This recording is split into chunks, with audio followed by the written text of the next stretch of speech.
IPEA, o Instituto de Pesquisa Econômica Aplicada, prevê que a economia brasileira vai crescer este ano 3%.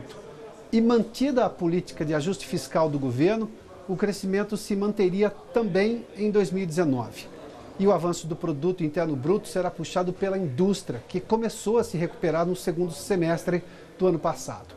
Há avanços também no consumo das famílias e uma previsão de inflação abaixo do centro da meta, em torno de 3,6% ao ano. Nós temos aqui as previsões do IPEA, as telas preparadas justamente para mostrar esses números. Olha, segundo o IPEA, o PIB agora 2018, um crescimento de 3%, e 2019, exatamente o outro dado, mais 3%, ou seja, uma retomada de crescimento por 3 anos consecutivos, se esses números se confirmarem, levando-se em conta que tivemos 1% de crescimento da economia em 2017.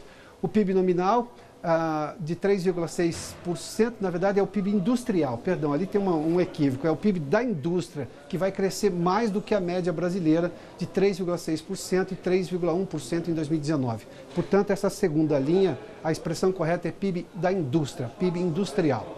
E o PIB da agropecuária, exatamente, porque nós estamos falando de setores ali, uma retração agora em 2018, com uma queda de 2,2%, é a previsão do IPEA, mas uma recuperação forte em 2019, com 3,5% de crescimento. O segundo dado que nós temos ali é exatamente a formação bruta de capital fixo, que é exatamente essa sigla, FBCF, de 2018. Isso quer dizer investimento dentro da indústria, compra de máquinas, por exemplo. 4,5% agora em 2018 e 6% em 2019. Nós temos aí, portanto, uma retomada do crescimento, do investimento da indústria. Na tela seguinte, nós temos os outros dados ali, a gente acompanha o consumo das famílias, isso tem parte importantíssima dentro do cálculo do PIB. Agora, em 2018, um crescimento de 3,4% e 2019, 2,8%, esse é o consumo das famílias. Isso tem um impacto gigantesco no cálculo do PIB. Nós tivemos, tanto é que nós tivemos no ano de 2017, a liberação das contas inativas do Fundo de Garantia, na decisão tomada pelo governo, foi a forma que o governo encontrou naquele momento de reativar a economia, visto que o investimento público estava de alguma forma prejudicado por toda a série da crise econômica que tivemos em 2015 e 2016, sendo que a indústria, eu falo 2014, a indústria já começou a sofrer lá em 2014. Um outro dado para a gente finalizar, de exportações e importações ali.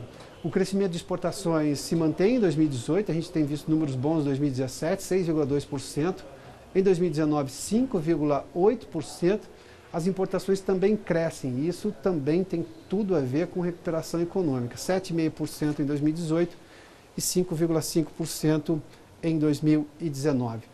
São dados do IPEA e boa parte desses números nós já falamos, sobre os quais nós já mostramos aqui em outras análises de outros institutos, inclusive de analistas independentes, ou seja, há uma consonância ali da aposta de crescimento da economia este ano, em 2018, e também na continuidade em 2019.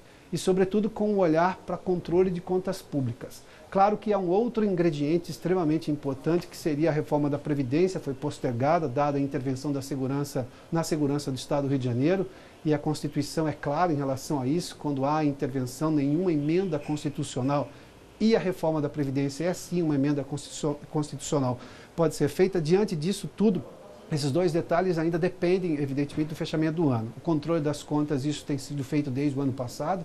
Os gastos do governo, o tamanho do déficit ficou menor do que a previsão do próprio governo, bem menor, inclusive, da meta anterior que o governo tinha posto, que era um pouquinho mais severa. E a gente olha também a possibilidade de uma contenção desses gastos este ano também.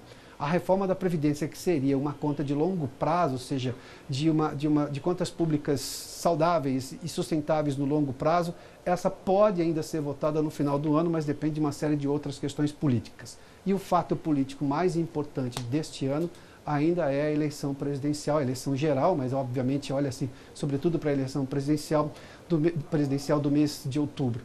A gente vai falar sobre isso, o Jason Vieira, economista-chefe da Infinity Asset, está conosco. Daqui a pouco a gente faz uma análise, justamente ouve o Jason para entender qual vai ser o comportamento da economia brasileira, levando-se em conta todos esses fatores, inclusive o detalhe de judicialização da política, conforme a discussão que está tendo agora no Supremo Tribunal Federal, ainda não foi concluída, do julgamento de habeas corpus do presidente Lula de não poder ser preso, mesmo com uma decisão já em caráter de recurso de segunda instância, ou seja, no Tribunal Regional Federal, que está programado em Porto Alegre para segunda-feira da semana que vem. E os consumidores brasileiros estão confiantes de que a inflação vai se manter estável nos próximos 12 meses. Uma variável importante para motivar decisões de consumo e de investimento, por exemplo. A Vanessa Casalino está conosco em São Paulo. Oi, Vanessa, boa noite. Oi, Piotr, boa noite para você, boa noite a todos. É o que mostra uma pesquisa da Fundação Getúlio Vargas. Para 5,3% dos brasileiros, a inflação vai se manter no atual patamar. É o menor nível desde setembro de 2007. Hoje, a inflação oficial medida pelo IBGE está em 0,32% ao mês e em 2,84% no acumulado em 12 meses. Quando se considera as possíveis faixas de inflação, mais de 44% projetam valores dentro dos limites de tolerância da meta de 4,5% definida pelo Banco Central. O intervalo mais citado entre os que foram ouvidos na pesquisa é o que varia entre 3% e a meta. Para a Fundação Getúlio Vargas, como por enquanto não são esperadas grandes flutuações nos níveis de preços, a expectativa de inflação dos consumidores deve se manter como está nos próximos meses, Piotr. Muito obrigado, Vanessa. E as discussões do 8º Fórum Mundial da Água estão terminando hoje. O dia de amanhã está reservado apenas para a cerimônia de encerramento. A repórter Mariana Jungmann, que cobriu o evento desde o começo, acompanhou também a divulgação do balanço do fórum, que foi feita há pouco em Brasília. Mariana, boa noite.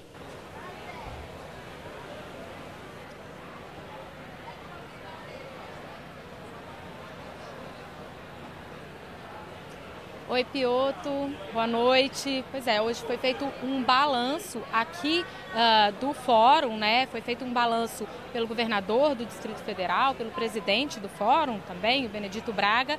E aí foram apresentados alguns números, Piotr, de como foi a movimentação aqui ao longo dessa semana. Para você ter uma ideia, hoje até às 2 horas da tarde, 85 mil pessoas tinham circulado aqui pelo Fórum Mundial da Água até hoje, 2 horas da tarde, né? A expectativa é que amanhã, no encerramento do fórum, esse número chegue a 105 mil pessoas, sendo que 10.500 trabalhando diretamente ali nos debates, nos painéis das delegações internacionais, né? Então, trabalhando, discutindo ali diretamente os assuntos, 3.500 estrangeiros. Agora, todo esse outro contingente circulou aqui por onde nós estamos, a feira, os estandes, também a Vila Cidadã. Muitas crianças, inclusive, passaram aqui pela Vila Cidadã.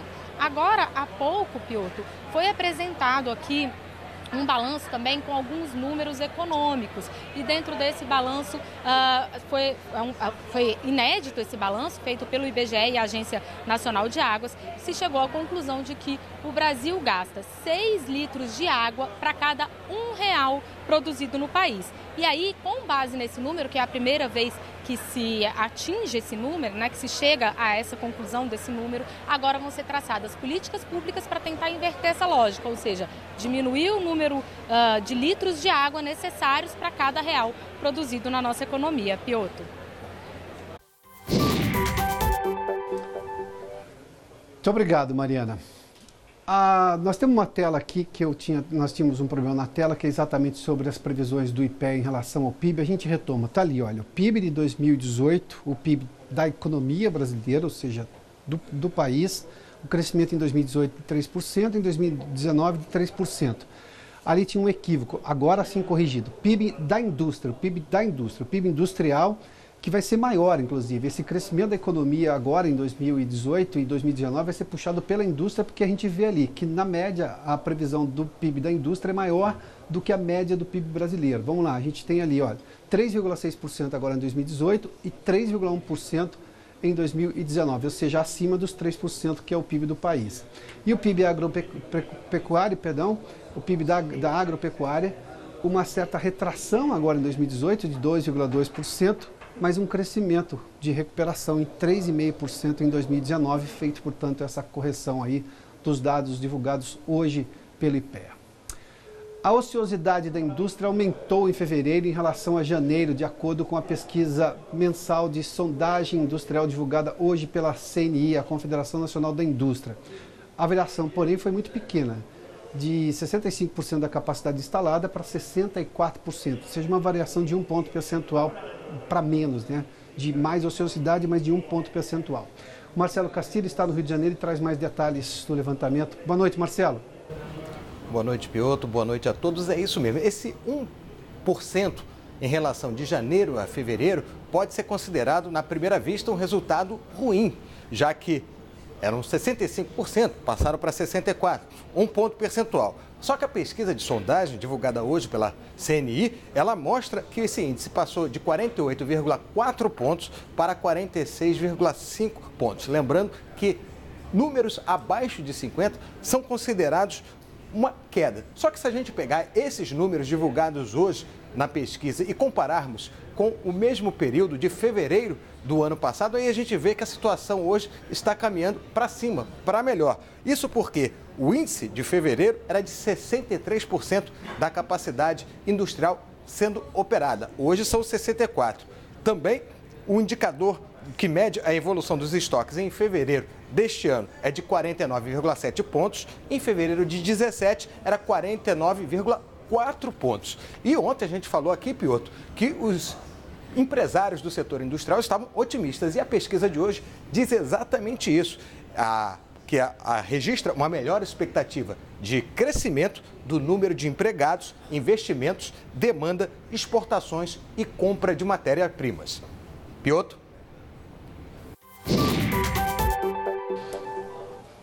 Muito obrigado.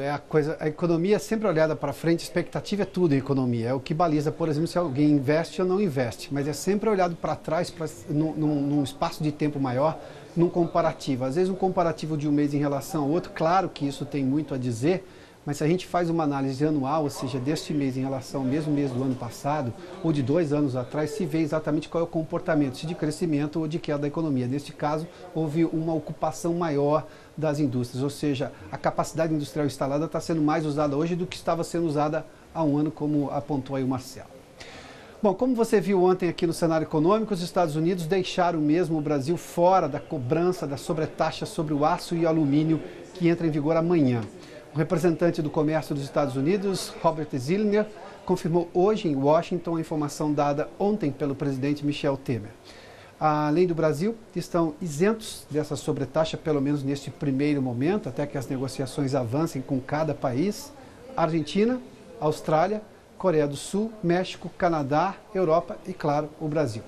Quer dizer, no final das contas, o mais atingido é mesmo a China. Aliás, o presidente Donald Trump assinou hoje um projeto que prevê a imposição de tarifas de até 60 bilhões de dólares sobre a China.